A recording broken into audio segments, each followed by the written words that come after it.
ঠিক আছে, সমাপ্তি সঙ্গীত এটা। হরিদিন তো গেল সন্ধ্যা হলো, পার করো আমারে। হরিদিন তো গেল সন্ধ্যা হলো, পার করো আমারে। তুমি পারের কর্তা, জেনে বার্তা তাই ডাকি তোমারে। তুমি পারের কর্তা, জেনে বার্তা তাই ডাকি তোমারে। হরিদিন তো গেল সন্ধ্যা হলো, পার করো আমারে। আমি ঘাটে এসে রইলাম বসে, আমি ঘাটে এসে রইলাম বসে। যারা পিছে এলো আগে গেল, আমি রইলাম পড়ে। যারা পিছে এলো আগে গেল, আমি রইলাম পড়ে। হরিদিন তো গেল সন্ধ্যা হলো, পার করো আমারে। শুনে করি নাই যার, দয়াল তারেও করে পার। শুনে করি নাই যার, তুমি তারেও করো পার। আমি দিন ভিখারি নাই করি, দেখো ঝুলি ঝেড়ে। আমি দিন ভিখারি নাই করি, দেখো ঝুলি ঝেড়ে। হরিদিন তো গেল সন্ধ্যা হলো, পার করো আমারে। হরিদিন তো গেল সন্ধ্যা হলো, পার করো আমারে। আমার পারের সম্বল, দয়াল নামটিকে বল। আমার পারের সম্বল, দয়াল নামটিকে বল। ফকির কেঁদে আকুল পড়ে, আকুল পাঠার সাঁতারে। ফিকির পড়ে আকুল কেঁদে, আকুল পাঠার সাঁতারে। হরিদিন তো গেল সন্ধ্যা হলো, পার করো আমারে। আমি দিন ভিখারি নাই করি, দেখো ঝুলি ঝেড়ে। হরিদিন তো গেল সন্ধ্যা হলো, পার করো আমারে।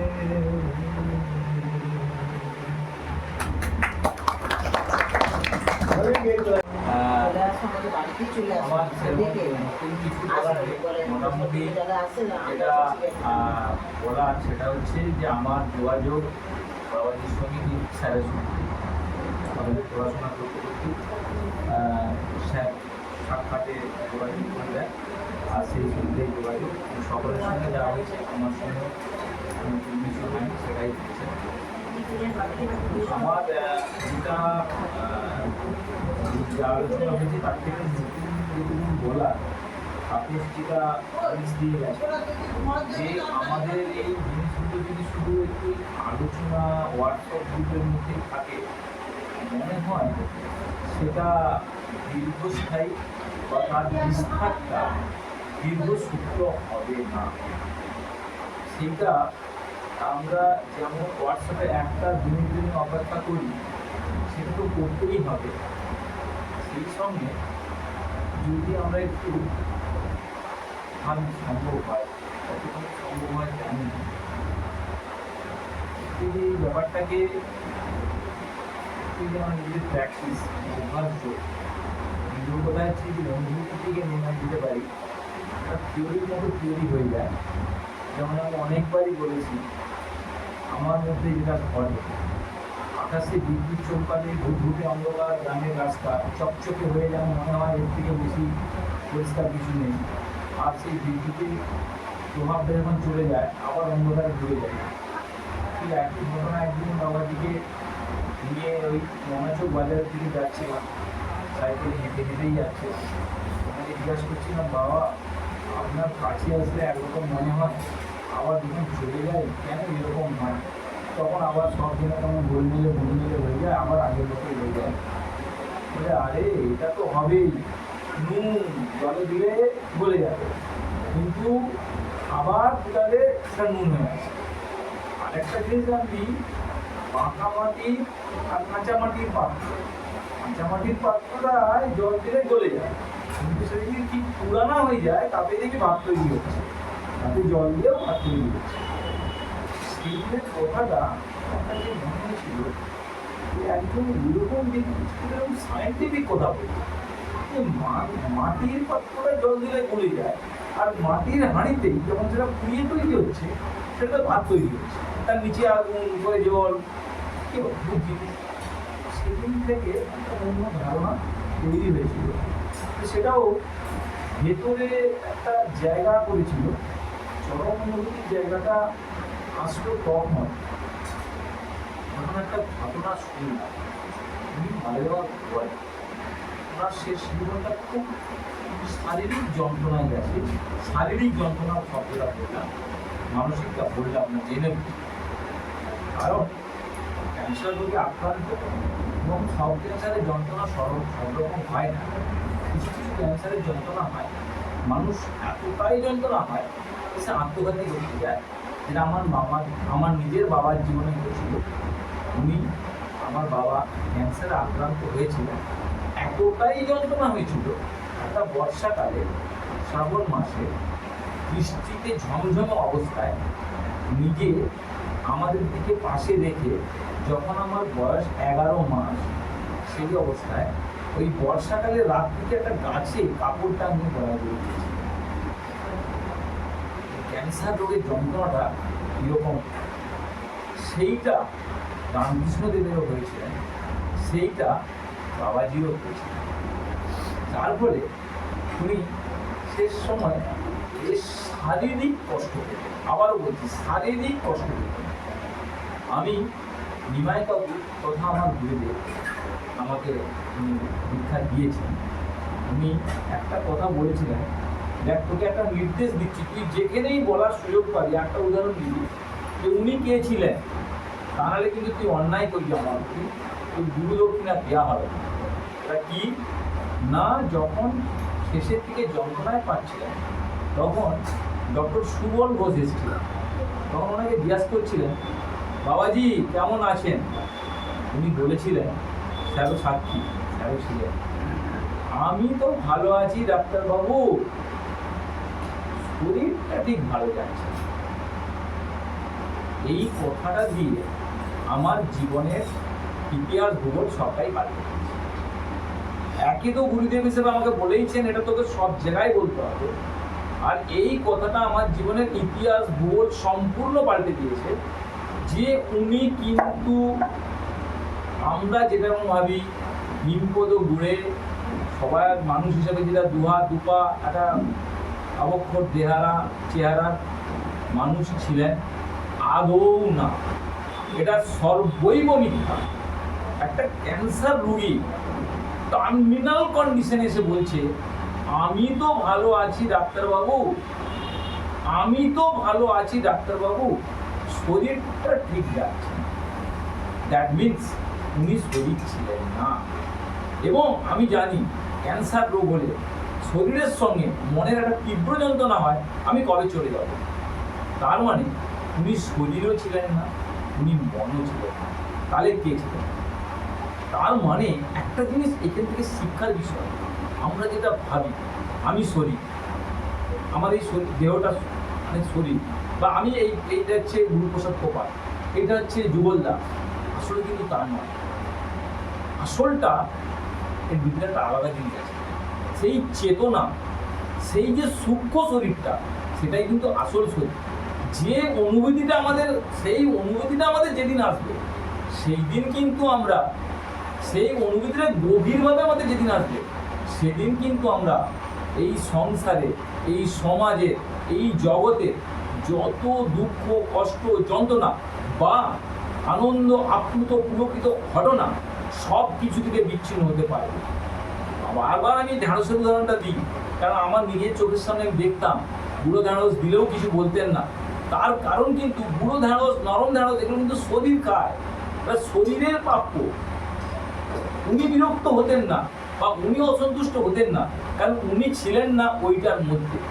তাই জন্যে উনি বলতে পারছিলেন শরীর, আমি তো ঠিক আছি ডাক্তারবাবু, শরীরটা আমার ভালো লাগছে না।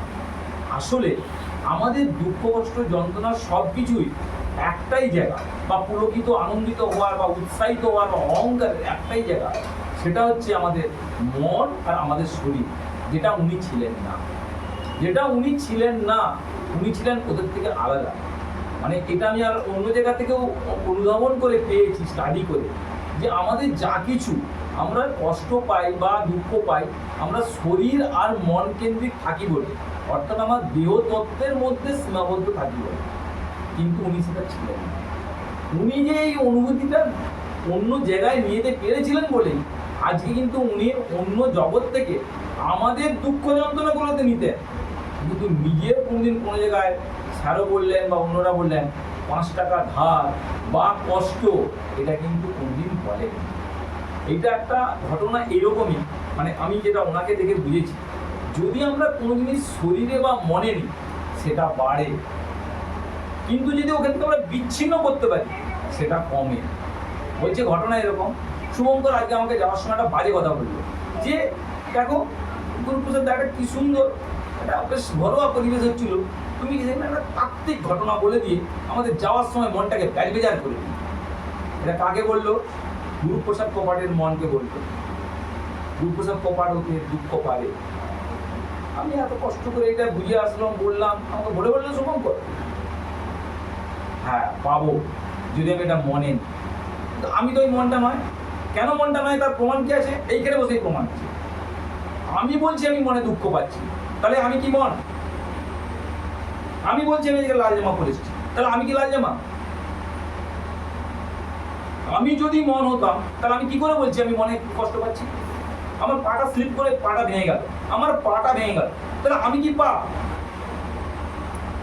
আমি যদি পা হতাম তাহলে আমার পাটা ভেঙে গেল বলতে পারলাম না। তাহলে আমি সামথিং অ্যানাদার থিং, যেটা অনুভব করেছেন সেইটা দিয়েই আমাদের সবাইকে শিক্ষা দিয়ে গেলেন। যেরকম টার্মিনাল ক্যান্সারে ভুগছেন তখনও বলছেন ডাক্তারবাবু আমি তো ঠিক আছি, আমার শরীরটা ঠিক যাচ্ছে না।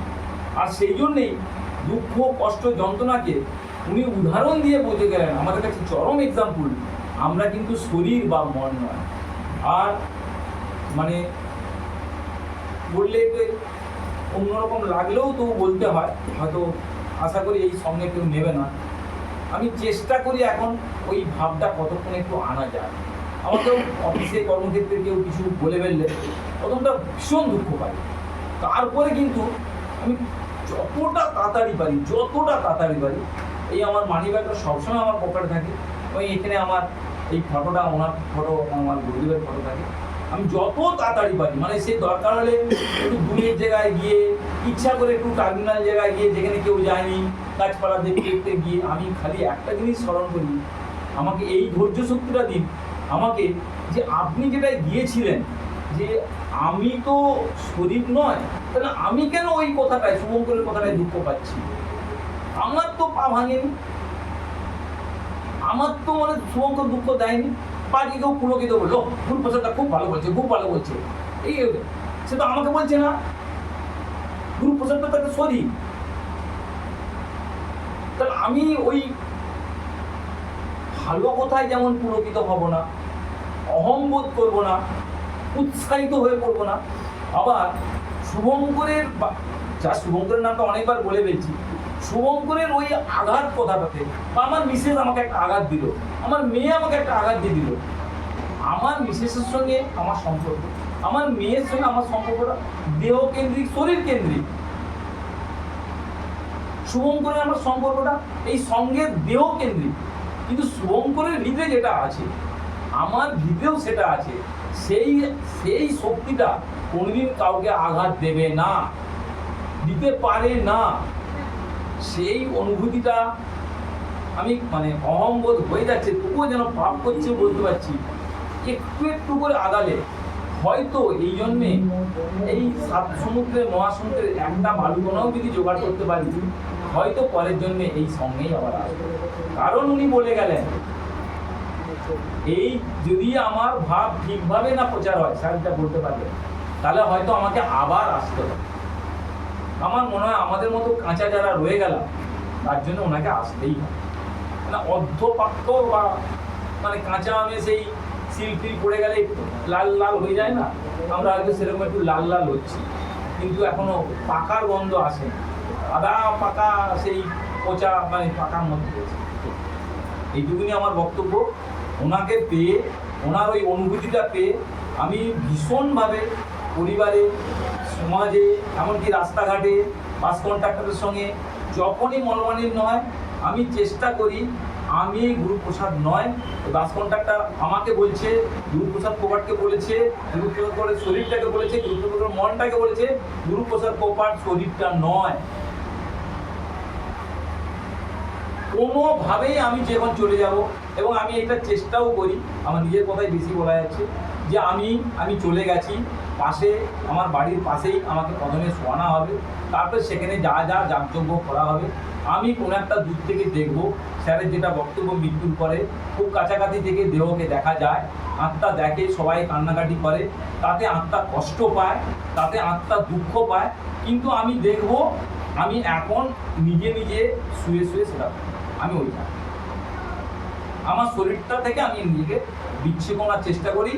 একমাত্র উৎসাহের কারণ উনি যিনি বলে গেলেন টার্মিনাল ক্যান্সারে, যেখানে আমার বাবা 11 মাস বয়সে শ্রাবণ মাসের বর্ষাকালে গাছে উঠে, মানে যিনি যাকে কপ ফেলাতে গেলে মা মুখটা উল্টে দিত, মা বাবার অবস্থা শেষকালে এরকম হয়ে গেছিল, কপটা ফেলাতে গেলে মুখটা উল্টে দিত, বাটিতে কপটা ফেলাতে।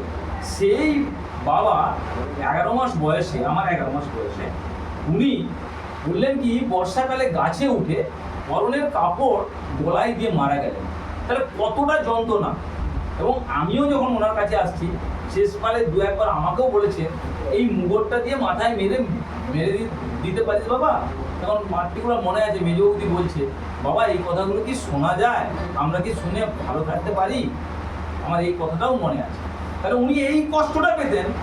আবার সুমন ঘোষকে বলছেন আমি তো ভালো আছি বাবা, আমার শরীরটা ভালো যাচ্ছে। এটা গেল সব আনন্দের কথা। দুঃখের কথা একটাই, এত সান্নিধ্যে থেকে থাকাকালীন বিন্দু বুঝতে হবে, এটা চরম।